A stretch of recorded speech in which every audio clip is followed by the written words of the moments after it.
Right Honorable Mukhtar BETARA Aliyu has sent a delegation to Shani for a condolence greeting.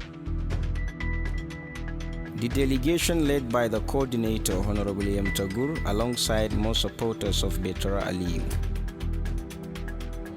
The condolences was for the family of Alhaji Samaila Garba, the former chairman Shani local government, over the demise death of his mother.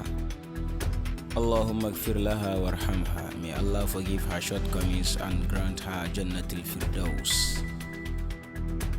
On behalf of BETARA Vision, we thank you, Honorable Yamta, for the exemplary leadership and effort. May Allah make you among the trusted people of BETARA.